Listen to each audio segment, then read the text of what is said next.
یعنی یہ روزہ میرے لیے ہے اور اس کا اجر میں خود ہوں، یعنی میں پورا کے پورا تمہارا ہو جاؤں گا۔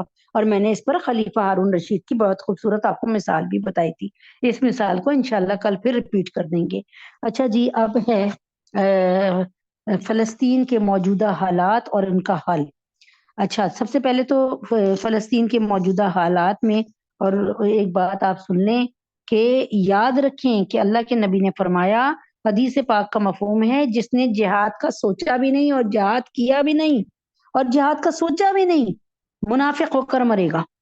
تو کہنے کا کیا مطلب ہے کہ آپ لوگوں کے پاس تو بڑی اچھی اپورچونٹی ہے، بڑا اچھا موقع ہے، چانس آ گیا آپ کے پاس، کیا کریں کہ آپ پلیز ایک تو ٹوٹلی بائیکاٹ کریں یہودی چیزوں کا اور قادیانیوں کی چیزوں کا، ایک بات۔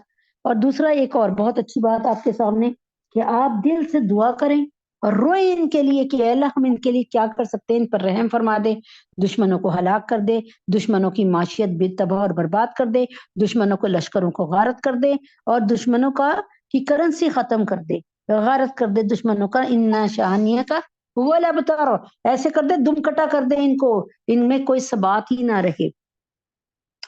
اور پھر تیسری بات کیا کریں کہ جہاں سے مدد جا رہی ہے الحمدللہ، بہت اہم علاقے ہیں، ادارے ہیں جو مدد بھیج رہے ہیں، تو اپنے اس میں سے تھوڑا سا پیسوں میں سے پیسے نکالیں اور ادھر دیں۔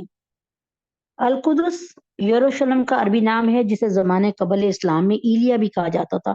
القدس یروشلم کا عربی نام ہے، عربی میں یروشلم، اور القدس جو ہے یروشلم کا نہیں، القدس جو ہے عربی میں قدس القدس کہتے ہیں، القدس جو ہے، سوری، القدس جو ہے یہ اس کا مطلب ہے ایک پاکیزہ مقدس چیز کو کہتے ہیں، تو یہ ہے نام اس کا، کیا کہتے ہیں، مسجد اقصی کا۔ اور یروشلم کا عربی نام ہے، جسے زمانے قبل اسلام یعنی اسلام سے پہلے اس کو ایلیا بھی کہا جاتا تھا۔ یہ 35 درجہ طول شرقی اور 31 درجہ عرض شمالی پر واقع ہے۔ بحر روم سے اس کی اونچائی 750 میٹر اور بحر مردار کی سطح سے اس کی بلندی 1150 میٹر ہے۔ بحر روم سے اس کا فاصلہ 52 کلومیٹر ہے اور بحر مردار سے 22 کلومیٹر ہے۔ یہ بحر مردار کون سا ہے؟ میں نے آپ کو بتایا تھا تفسیر قرآن کرتے ہوئے کہ جہاں پر یہ بہت غالب گمان ہے کہ جہاں پہ قوم لوط جس کو سزا دی تھی کیونکہ وہ مردوں کے ساتھ لواطت کرتے تھے، ہومو سیکس کرتے تھے، ان کی پوری بستی کو اٹھایا اللہ تعالیٰ نے، جبریل امی سے اٹھوایا، اور آسمان کے فرشتوں نے اس بستی کے کتوں کے بھونکنے کی اور مرغوں کے اذان دینے کی آوازیں سنی اور بولنے کی، اور وہاں سے اللہ تعالیٰ نے ان کو پکوا دیا، اور کہتے ہیں اس سے بحر احمر بن گیا۔ بہرحال یہ ایک تفسیر تھی، وہ تھی جو بات بتا دی۔ اور بحر احمر سے 250 کلومیٹر پہ ہے۔ القدس دنیا کا قدیم ترین شہر ہے، یہ یہودیوں، عیسائیوں اور مسلمانوں کے ہاں یکساں طور پہ متبرک ہے۔ اس شہر کی آب و ہوا نہایت عمدہ اور صحت افزا ہے، یہاں میوے کثرت سے اور نہایت لذیذ اور شیریں ہوتے ہیں۔ القدس کی جو تاریخ آج کی انسانی دنیا کو معلوم ہے، اس کے مطابق یہ تقریباً 45 صدیاں پرانا ہے، یعنی یوں سمجھ لینا 4500 سال پرانا شہر ہے۔ یہاں 4500 سال قبل عربوں کی ایک شاخ کنانی اور یبوسی آباد تھے۔ 2500 قبل مسیح انہوں نے یہاں اپنی بستیاں بسائیں اور قلعے تعمیر کیے۔ پھر 1049 قبل مسیح میں حضرت داؤد علیہ السلام نے اسے فتح کیا۔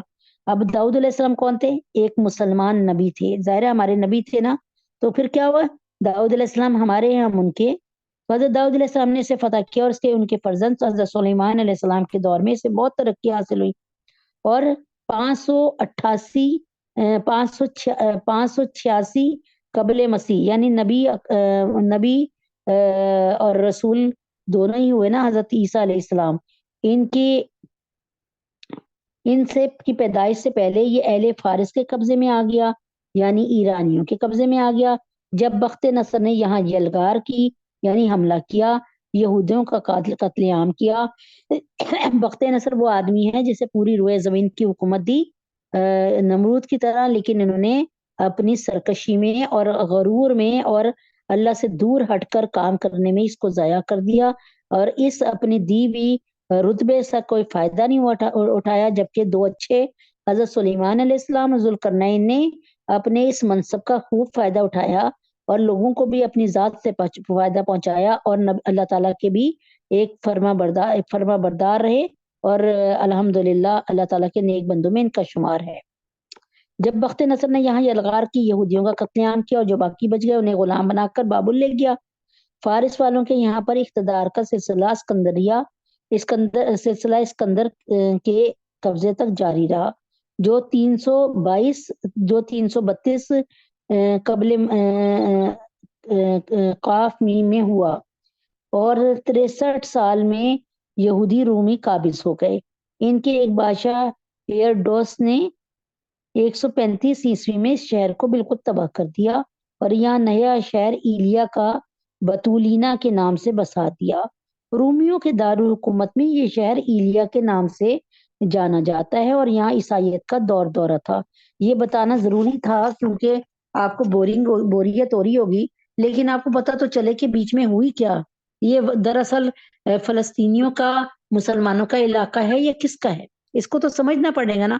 قسطن 3 بادشاہ کی والدہ ملکہ ہیلانا نے 335 عیسوی میں یہاں پر وہ مشہور گرجا تعمیر کیا جو کنیست القیامہ کے نام سے مشہور ہے، اور 614 عیسوی میں یعنی حضرت عیسیٰ علیہ السلام کے بعد جو ہے 614 سال میں بعد اہل فارس یہاں دوبارہ قابض ہو گئے، یعنی ایران والے، اور یہاں کے گرجاؤں اور عبادت خانوں کو لوٹ کر ویران کر دیا۔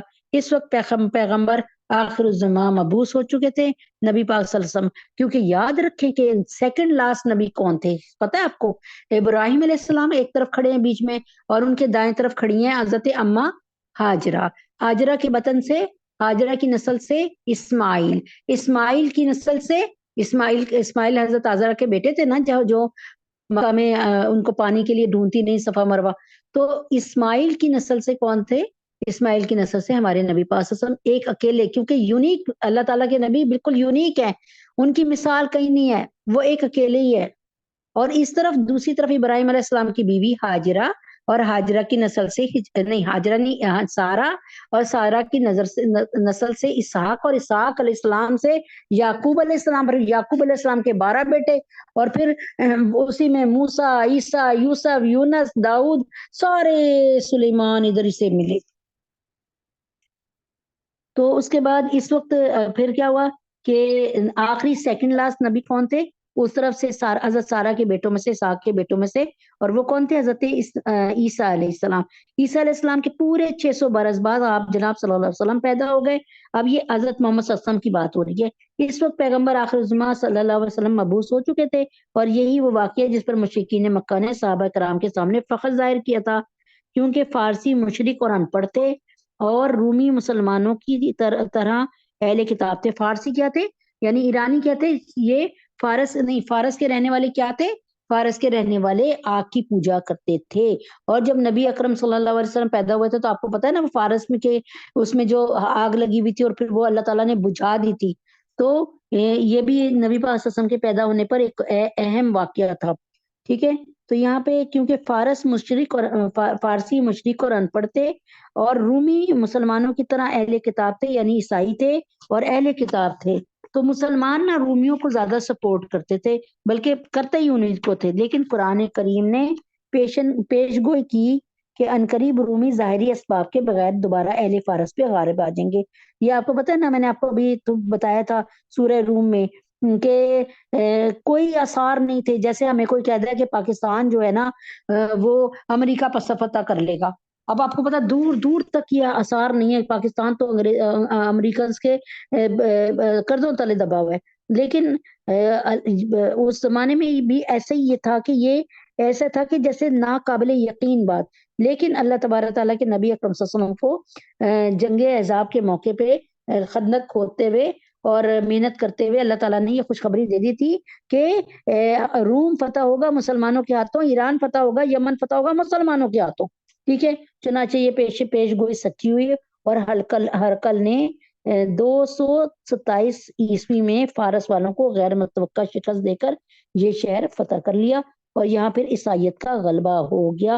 ہرقل کون تھا؟ عیسائی بادشاہ تھا، اور اللہ تعالیٰ نے فرما دیا تھا کہ یہ مشرکین مکہ ایران کو سپورٹ کر رہے ہیں نا، کہ وہ تو مجوسی تھے، وہ تھے نا سورج کی پوجا کرنے والے ایرانی، یعنی وہ یہ بھی بت پرست تھے، یعنی اللہ کو چھوڑ کر دوسری کسی چیزوں کی عبادت کرنے والے تھے نا، تو یہ اپنے جیسوں کو سپورٹ کر رہے تھے مشرکین مکہ۔ لیکن مسلمان رومیوں کو سپورٹ کر رہے تھے، کیونکہ رومی جو تھے اس وقت رومی جو تھے وہ اہل کتاب تھے۔ القدس کو مسلمانوں میں سب سے پہلے حضرت سیدنا عمر فاروق رضی اللہ عنہ نے فتح کیا، پھر عرصہ دراز تک یہ مسلمانوں کے پاس رہا۔ اموی اور عباسی خلیفہ کے دور میں، خلفاء کے دور میں اسے خوب عروج اور ترقی ملی، اور 11ویں صدی عیسوی میں جو ہے، یعنی یوں سمجھ لیں کہ 492 ہجری نبی پاک صلی اللہ علیہ وسلم کو دنیا سے تشریف لے گئے، جب نہیں ہجرت کے جو ہے 492 سال بعد، اور 1492 سے لے کے 1099 تک، ماشاءاللہ یہ تقریباً 600-700 سال ہیں جو میں یورپی عیسائیوں نے اس پر، یعنی اس سن میں جو ہے یورپی عیسائیوں نے ان پہ قبضہ کر لیا، اور حضرت عمر فاروق رضی اللہ عنہ کے سلوک کے برعکس وہ مظالم ڈھائے جو ان کی انسانیت سے دوری، کمظرفی اور جہالت کی عداوت کے طور پہ یاد رکھے جاتے ہیں۔ یعنی حضرت عمر فاروق کے دور کے بعد، اتنے دور بعد، یعنی کوئی یوں سمجھ لیں کہ 400 سال بعد، بلکہ اس سے بھی زیادہ بعد، یورپی عیسائیوں نے اس پہ قبضہ کر لیا، اور مسلمانوں کی کثیر تعداد کو مسجد اقصی میں لا کر ذبح کر دیا گیا۔ مسجد میں گھوڑوں کا استبل بنا دیا گیا، مسجد کو گھوڑوں کا استبل بنا دیا، جسے استبل سلیمان کے نام سے پکارا جاتا تھا۔ 80 سال تک صلیبی عیسائیوں کے قبضے میں رہا۔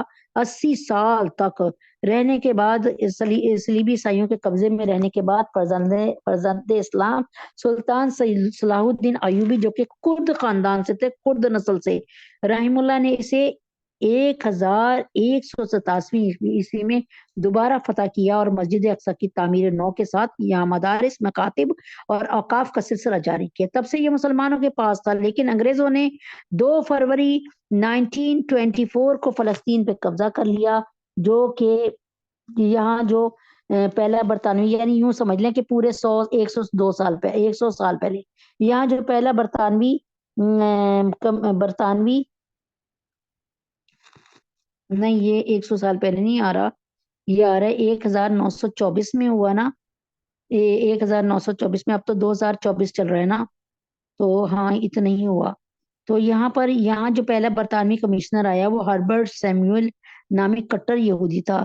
برطانیہ اس وقت عیسائی ہونے کے باوجود یہودی مقاصد کی تکمیل کے لیے پوری طرح اعلیٰ کار بنا ہوا تھا۔ آج بھی امریکہ پہ یہودیوں کی حکومت ہے، یہ یاد رکھیے، یہودی پالیسی پہ چلتے ہیں وہ، لہٰذا دیدہ دانستہ ایک سازش کے تحت یہاں یہودی کمشنر بھیجا گیا، اس نے یہودیوں کے لیے فلسطین کے دروازے کھول دیے۔ امریکہ کی صہیونی تنظیموں نے یہودیوں کو یہاں زمینیں خریدنے کے لیے کروڑوں پاؤنڈ دیے، اور رفتہ رفتہ یہودی مضبوط ہوتے گئے، اور آخرکار یہودیوں نے برطانیہ کی سرپرستی میں 1948 یعنی 1947 میں ایک پاکستان بنا تھا، 1947 میں، 1948 میں اسرائیلی سلطنت کے قیام کا اعلان کر دیا۔ 7 جون 1967 کو اسرائیل نے قدیم بیت المقدس پر بھی قبضہ کر لیا، اور اس دن سے آج تک یہاں مشرقی یورپ اور روس سے یہودیوں کی لگاتار آمد جاری ہے، جس کی وجہ سے نئے یہودی محلے اور آبادیاں قائم ہو رہی ہیں۔ شہر کو خوبصورت اور کشادہ بنانے کے بہانے عربوں کے محلے اور اسلامی آثار و مقامات مسمار کیے جا رہے ہیں۔ لاکھوں فلسطینی مسلمان یہودیوں کے مختلف عربوں سے تنگ آ کر اپنا دیہات چھوڑ کر جانے پر مجبور ہو گئے، اور شام اور لبنان کے مختلف کیمپوں میں بے خانمہ زندگی گزار رہے ہیں، یعنی کیمپوں میں زندگی گزار رہے ہیں۔ دیکھیں خدا کا کوئی بندہ کب علم جہاد لے کر اٹھتا ہے، اور ان مظلوموں کی تعداد رسی کے ساتھ اس شہر کو 30ویں مرتبہ فتح کرنے کا خواب پورا کر دکھاتا ہے۔ یہیں تک یہ ایک ہے مفتی ابو لبابہ شاہ منصور، جو کہ ضرب مومن کے اور بچوں کے اسلام اور خواتین کے اسلام کے رائٹر ہیں۔ الحمدللہ رب العالمین، یہ ان کی محنت سے کتاب لکھی، مسجد یعنی اقصی کے آنسو، جس میں سے میں آپ کو بیان کر رہی ہوں۔ ہر چیز آئے گی انشاءاللہ، ساری ان کی سازشیں پتہ چلیں گی انشاءاللہ۔ ایک اور سازش جو کہ میں بے نقاب کرنا بھول گئی تھی، مطلب کل اس کو شروع کیا تھا، وہ یہ تھی کہ یہ جو ہے اسرائیل یعنی فلسطین کے اگر آپ چاروں چپیرے دیکھیں نا، چاروں چپیرے یعنی چار چپیرے دیکھیں تو آپ کو کون کون سے ملک کھڑے ہوئے نظر آئیں گے؟ مصر، ترکی، تقریباً مصر، ترکی، لبنان، اردن، شام، ٹھیک ہے، عراق، اس طرح یہ کہیں نہ کہیں سے یعنی ان میں ہیں۔ تو انہوں نے بہت سوچا کہ یہ تو مسلمان آپس میں ایک ہو جائیں گے، ان کی سرحدیں ملیں گی، کوئی ایک ایسا ہونا چاہیے ناسور، ایسا کیڑا جو ان کے درمیان چھوڑا جائے، اور یہ انہوں نے ہمارے لیے ایک عذاب کے طور پہ پری پلاننگ کے ساتھ تو صرف یہ ہے کہ مسلمانوں کو اتنی عیاشی میں ڈال دیا ہے کہ آج کے لڑکے اور لڑکیوں کا خواب کیا ہے؟ دولت کمانا۔ لڑکے سوچتے ہیں کہ اچھی خوبصورت لڑکی کو اور کسی طرح مالدار لڑکی کو پھنسا لیں، اور یہی لڑکیوں کا بھی ہے کہ ہم کسی طرح اچھے لگیں، لوگ ہماری تعریف کریں، اور جتنے مشہور ہو سکتے ہیں چاہے اس کے لیے ہمیں بے حیائی کا نمونہ بننا پڑے۔ اب میں یہ نہیں کہہ رہی، میں کسی ایک کو پوائنٹ آؤٹ نہیں کر رہی، ٹھیک ہے، ایک یہ بہت بڑا مسئلہ ہمارے ساتھ ہے، اس کو روشناس کرائیں، لوگوں کو یہ میٹنگ کا لنک بھیجیں تاکہ پتہ تو چلے کہ یہ مسجد اقصی کی لڑائی ہے کیا، اور اب اس کے لیے نبی پاک صلی اللہ علیہ وسلم کی حدیث کیا ہے وہ کل انشاءاللہ میں آپ کو بتاؤں گی کہ، اور یہ بھی بتاؤں گی کہ کیا اس کے چانس کیا ہیں مسجد اقصی کے آگے انشاءاللہ۔ جو نبی پاک صلی اللہ علیہ وسلم کی تحریر ہے، آپ جناب صلی اللہ علیہ وسلم کا جو فرمان ہے، اس سے زیادہ سچی بات من اصدق، یعنی اس سے زیادہ جو ہے سچی بات کسی کی نہیں ہے، اللہ کے نبی کے سے یا اللہ کی بات سے سچی بات کسی کی نہیں ہے۔ اب یہاں پر ہے ایک اور فتنہ، یہ یہودیوں کا تو فتنہ آپ کو بتا دیا، اور دوسرا وہ فتنہ جس میں یہودی بھی شامل ہیں اور قادیانی بھی شامل ہیں، اسلام کو جڑوں سے یقین کریں، یہ سارے کے سارے مل کے چاہتے ہیں کہ اسلام کے اور مسلمانوں کے ٹکڑے بکھرے کر دیں، اور ایک پیسے دے کے، لالچ دے کے، گرین کارڈ کی لالچ دے کر جو ہے ہمارے بچوں کے ایمان پہ ڈاکہ ڈالا جا رہا ہے۔ یاد رکھیں کہ کورونا سے آپ لوگ ڈر گئے تھے، کورونا اتنا خطرناک نہیں تھا، کورونا جان لیوا ضرور تھا، لیکن الحمدللہ رب العالمین کے بہت سے لوگوں کو اللہ پاک نے شفا یاب رکھا، لیکن اس جو مرے جو چلے گئے وہ بھی ایمان کی موت پہ گئے الحمدللہ رب العالمین۔ لیکن یہ فتنے کا دور ہے، اس لیے نبی پاک صلی اللہ علیہ وسلم نے فرمایا تھا قرب قیامت میں فتنے ایسے ظاہر ہوں گے اندھیری رات کی طرح، جیسے اندھیری رات کا سایہ ہر طرف رہتا ہے نا، ہر طرف اندھیرا ہوتا ہے، اور فرمایا کہ ایسے جیسے تسبیح کو توڑو تو اس کے دانے نیچے زمین پہ گرتے ہیں نا، ٹر ٹر ٹر ٹر ٹر ٹر ویسے، یعنی ایک فتنے سے ابھی نپٹ نہیں پائیں گے دوسرا، دوسرے فتنے سے نپٹ نہیں پائیں گے تیسرا۔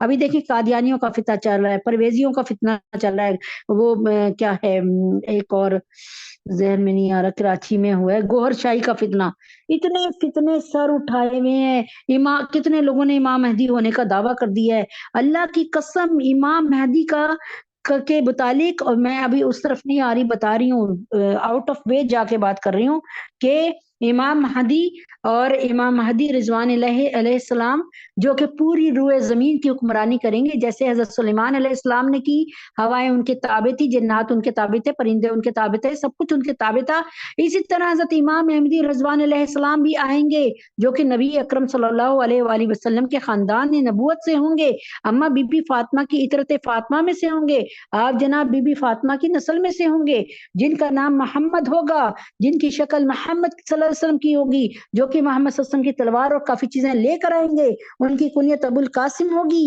اور مہدی ان کا لقب ہوگا، اور جب وہ آئیں گے تو دریائے فرات میں ایک پہاڑ سونے کا نکل آئے گا، جب وہ آئیں گے تو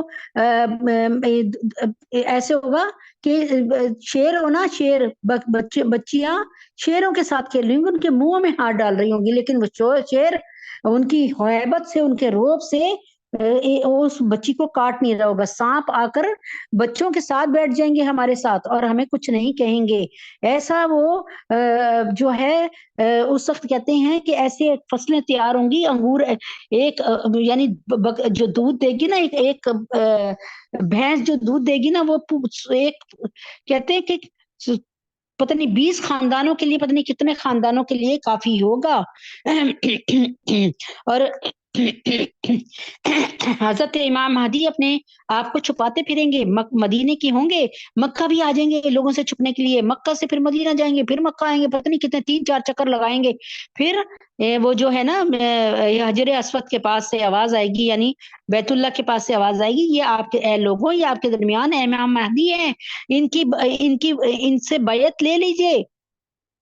تو امام مہدی کے لیے اللہ کے نبی نے اتنی ساری بتا دی، اور ان کی شکل حضرت محمد صلی اللہ علیہ وسلم جیسی ہوگی، کیونکہ آپ جناب صلی اللہ علیہ وسلم کی اولادوں میں سے ہوں گے وہ۔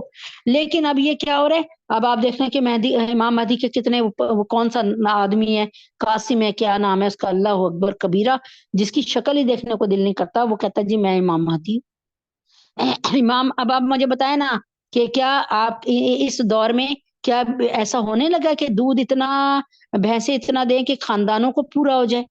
کیا ایسا ہو رہا ہے کہ پوری روئے زمین پہ اتنا سکون ہے کہ جی سانپوں کے ساتھ بچے کھیل رہے ہیں، یا اور ہم شیروں کے ساتھ جا کے بیٹھ جائیں، شیر کچھ نہ کہے؟ نہیں بھائی، یہ تمام من گھڑت چیزیں ہیں، خدا کے واسطے بہکے نہیں، بلکہ مستند دیداروں سے جڑنے کی کوشش کیجئے۔ اب میں نے بتایا نا، اور امام مہدی کے لیے تو یہ ہے کہ میں نے آپ کو بتایا کہ اللہ تعالیٰ کے حکم سے زمین اپنی پوری زرخیزی پہ آ جائے گی، 7 اور 8 سال تک امام مہدی کی حکومت ہوگی بس، اور آپ ہی کے دور میں حضرت عیسیٰ علیہ السلام آئیں گے انشاءاللہ العزیز۔ میں اب انہوں نے جو مرزا قادیانی تھا، اس نے یہ 2 دعوے کیے، اس نے کہا میں ہی امام مہدی ہوں، حالانکہ اس دور میں کچھ بھی ایسا نہیں ہوا۔ امام مہدی کا حضرت امام مہدی کے والد جو ہوں گے ان کا نام عبداللہ ہوگا، اور کیا کہتے ہیں ان کا نام عبداللہ ہوگا، اور ان کی ماں کا نام جو ہے آمنہ ہوگا، ٹھیک ہے۔ آپ اطرت فاطمہ سے، یعنی حضرت بی بی فاطمہ رضی اللہ تعالیٰ عنہا کے اولادوں میں سے ہوں گے، پیڑھی میں سے ہوں گے، نسل میں سے ہوں گے، اور کیا کہتے ہیں امام مہدی کو کی جو کنیت ہے ابو القاسم ہوگی۔ اب آپ کو پتہ ہے اس کی کیا کنیت تھی، یعنی اس کا لقب کیا تھا؟ اس کا لقب تھا دسوندی۔ مرزا قادیانی کا لقب جو کہ امام مہدی ہونے کا دعویٰ کرتا ہے، اس کا نام تھا دسوندی۔ اب آپ دیکھیں کہ ہر چیز میں امام مہدی سے بالکل الگ ہے، اور لیکن اپنے آپ کو کہہ رہا ہے امام مہدی، اور اس کے ماننے والے اس کو کہتے ہیں کہ یہ امام مہدی تھا، اور مہدویت کا دعویٰ کیا اس نے۔ لیکن جن کو نہیں پتا تھا وہ آج تک ان کے پیچھے پیچھے لگے ہوئے۔ اس لیے اللہ کے واسطے آنے والے فتنوں سے اپنے بچوں کو کریں۔ میں نے آپ کو بتایا کرونا سے مر جائے، کینسر سے مر جائے، اور ایمان کی موت پہ گیا، خدا کی قسم بہترین موت ہوئی، لیکن جو ایمان سے خالی ہو کے چلا گیا اس کی موت اللہ اکبر صرف پچھتاوے کے علاوہ کچھ نہیں ہے۔ اسی طرح اس نے عیسیٰ علیہ السلام ہونے کا دعویٰ کیا۔ اب میں اگر آپ سے کہوں کہ مرزا قادیانی کے ماننے والوں کو کہوں کہ بھائی مجھے بتاؤ تو صحیح، حضرت عیسیٰ علیہ السلام کے لیے اللہ کے نبی کی 100 احادیث مبارکہ ہیں جس میں 177 نشانیاں ہیں، اگر تم 177 میں سے ایک نشانی بھی اے قادیانیوں مجھے دکھا دو کہ تمہارے اس مرزا قادیانی میں تھی، تو یقین کریں کہ میں آپ کو قسمیاں کہہ رہی ہوں کہ میں ایمان لے آؤں گی مرزا قادیانی، اس لیے کہ ایک نشانی بھی نہیں ہے۔ اب آپ بھی سن لیں، حضرت عیسیٰ علیہ السلام کے لیے اللہ نے 177 نشانیاں اللہ کے نبی نے بتائیں، یہاں تک بتا دیا کہ شکل کس سے ملتی جلتی ہوگی۔ آپ نے فرمایا اللہ کے نبی نے فرمایا قرب قیامت سے پہلے، قرب قیامت میں آئیں گے، قیامت آنے والی ہوگی تب آئیں گے۔ پھر یہ بتا دیا کہ 2 فرشتوں پہ ہاتھ رکھے ہوئے اس آسمان سے نزول ہوگا۔ پھر تیسری بات بتا دی کہ دمشق کے جامع مسجد کے مشرقی مینارے پہ مشرقی مینارے پہ اتارے جائیں گے، جو بہت بڑا مینارہ ہوگا اس پہ اتارے جائیں گے۔ لوگوں کو دکھانا تھا کہ وہاں سے تو آسمان سے یہاں تک پہ تو اسباب کا درجہ نہیں ہے نا، کوئی ایسا ہیلی کاپٹر نہیں ہے جو آسمان پہ جا سکے، تو وہاں تک تو اللہ تعالیٰ نے پہنچایا۔ اب اسباب کے درجے میں سیڑھی لگا کر اتارا جائے گا ان کو۔ اور پھر 3 باتیں ہو گئی، پھر چوتھی بات یہ کہ 2 فرشتوں پر ہاتھ رکھے ہوئے آئیں گے۔ 5ویں بات یہ کہ آپ نے زرد رنگ کے کپڑے لباس پہنا ہوگا، زرد رنگ کا لباس پہنا ہوگا۔ اور دو زرد رنگ کے یعنی احرام کی طرح کا جو لباس ہوتا ہے نا، زرد رنگ کے مطلب لباس پہنا ہوگا، آپ کے بالوں سے پانی موتیوں کی طرح ڈھلک رہا ہوگا، اور آپ کی شکل حضرت صفوان رضی اللہ تعالیٰ، صفوان بن معطل رضی اللہ تعالیٰ جی ان سے ملتی جو، یہ میں ذرا سا تھوڑا سا آپ کو پھر کر کے بتا دوں گی. تو عروہ بن مسعود سخفی، میں آپ کو کل انشاءاللہ بتاؤں گی کہ شکل کن سے ملتی ہوگی. یعنی رنگ گورا ہوگا، بال گھنگریالے ہوں گے. اللہ کے نبی اکرم صلی اللہ علیہ وسلم نے بتا دیا کہ جب وہ آئیں گے تو میرے پاس جو کتاب ہے اس میں لکھا ہوا ہے کہ صبح فجر کی وقت وہ آئیں گے. امام مہدی علیہ السلام جو ہے وہ نماز پڑھانے کے لیے کھڑے ہوں گے، جبکہ اقامت کہی جا رہی ہوگی. آپ کو وہ جب دیکھیں گے نا کہ آتے ہوئے، تو ایک دم سے آپ کو پتا ہے نا کہ احساس تو ہو جاتا ہے نا کہ کوئی آ رہا ہو، تو ایک دم سے جو ہے حضرت امام مہدی اپنی سیٹ کو چھوڑیں گے تاکہ امامت یہ کرائیں، یہ وقت نبی ہے. لیکن آپ ان کے پیٹھ پر ہاتھ رکھے کہیں گے کہ نہیں، آپ امامت کرائیں، آپ کے نام کی اقامت ہوئی ہے، آپ ہی امامت کرائیں. اور پھر حضرت کیا کہتے ہیں، ہاں آپ جب امامت کرائیں گے تو پھر کیا ہوگا، پھر اس آپ کی امامت میں مقتدی کی حیثیت سے، ہاں آپ پتہ کیا کہیں گے، آپ ہی امامت کرائیں. کیونکہ نبی اکرم صلی اللہ علیہ وسلم سے پہلے تمام نبیوں کے دور میں جو ہوتی نا امامت کا حق عام انسان کو نہیں ہوتا تھا، نبیوں کو ہوتا تھا. لیکن اب نبی پاک صلی اللہ علیہ وسلم کے اس دور میں اس امت کے لیے یہ اعزاز ہے کہ بعضوں کو بعضوں کا امام بنا دیا. یعنی اگر آپ کی جو میڈ ہے نا، جو کام کرنے والی ہے، آپ کا جو چپڑاسی ہے نا، چوکی دار، اگر وہ حافظ ہے، عالم ہے، تو اب آپ بھی ان کے پیچھے نماز پڑھ سکتے ہیں. سمجھ آئی؟ تو فرمایا کہ حضرت محمد صلی اللہ علیہ وسلم کے دور میں اللہ نے بعضوں کو بعضوں کا امام بنا دیا، تو اس لیے آپ ہی نماز پڑھائیں. اور حضرت امام مہدی کی مائیت میں، ان کی اقتداء میں یہ نماز پڑھیں گے. جب رکوع آئے گی تو ایک رکوع آئے گا تو ایک آیت پڑھیں گے، اور جب آپ سلام پھیریں گے تو جہاں تک آپ کی نگاہ جائے گی وہاں تک آپ کی سانسوں کی، آپ دیکھیں نا ہماری سانسیں ہوتی ہیں نا، سانسوں سے ایک وہ نکلتی ہے ہوا سی. آپ کبھی سو رہے ہو نا قریب کسی کے، تو بالکل منہ آپ کا منہ سے مل رہا ہو، تو وہ جیسے بچے کو ساتھ ماں سنا لیتی، تو بچے کی سانسوں کی جو ہوا ہے وہ ماں کے منہ پہ پڑ رہی ہوتی ہے نا، اکثر یہ ہوتا ہے. تو اسی طریقے سے سانسوں کی جو ہوگی نا، سانس جہاں تک آپ کی سانس جائے گی وہاں تک یہودی مرتے چلے جائیں گے. اور آپ پھر دجال آپ کو دیکھ کر بھاگے گا، اور ہر درخت اور ہر سوائے غرقت کے درخت کے ہر درخت اور ہر وہ کیا کہتے ہیں پتھر کہے گا میرے پیچھے یہودی چھپا ہوا ہے، اس کو مارو. اور یہاں تک کہ دجال بھاگے گا تو حضرت عیسیٰ علیہ السلام اپنا حربہ لے کر، یعنی اپنا وہ ہتھیار لے کر پیچھے بھاگیں گے.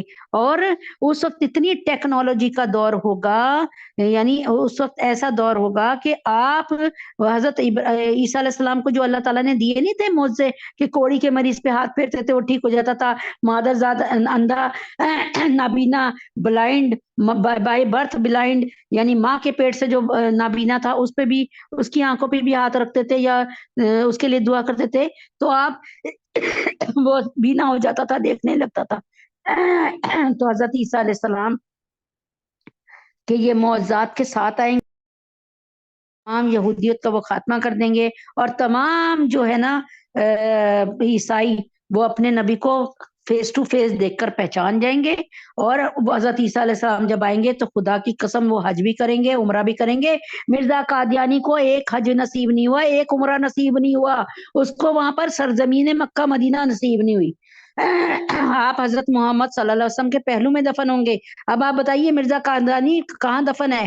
قادیان کے ایک اس میں دفن ہے، اور کہتے ہیں گندے نالے کے قریب دفن ہے.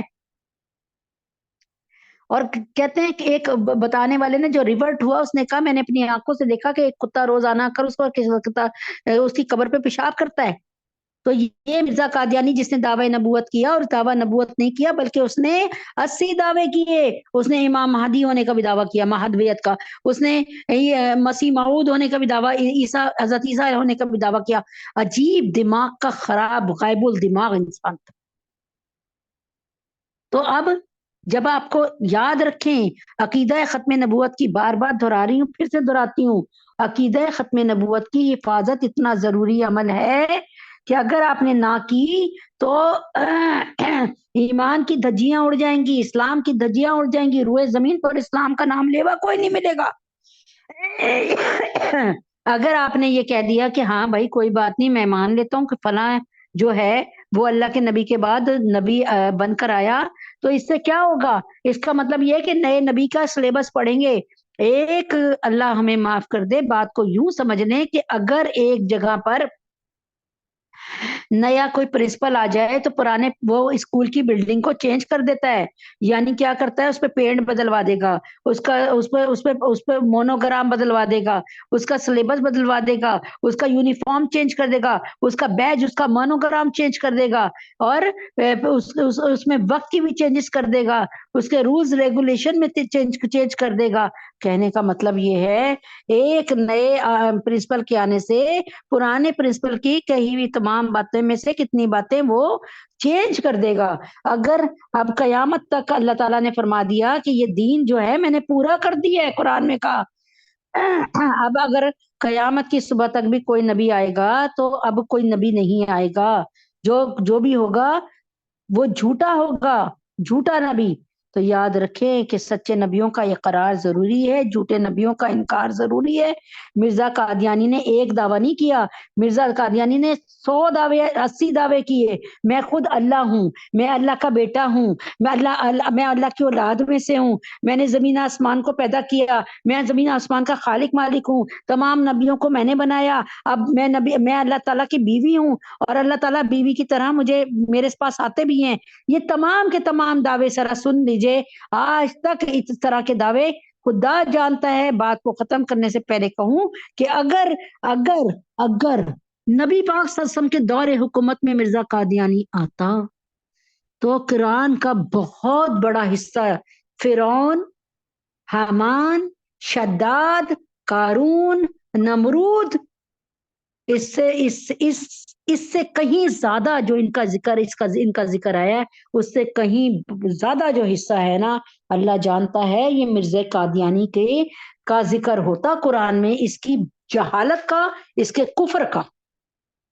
اور صحابہ ہماری طرح برگر نہ کھاتے رہتے گھروں میں بیٹھ کے، صحابہ ہماری طرح موج نہ مناتے رہتے، بلکہ اس فتنے کو جڑ سے اکھاڑ کر پھینکتے۔ نہیں یقین آتا تو مجھے آج ایک بھی ماننے والا، دیکھیں محمد صلی اللہ علیہ وسلم کے ماننے والے 1450 سال میں بڑھ رہے ہیں، کم نہیں ہو رہے الحمدللہ، روز در قطار لوگ جو ہے ریورٹ ہو کر مسلمان ہو رہے۔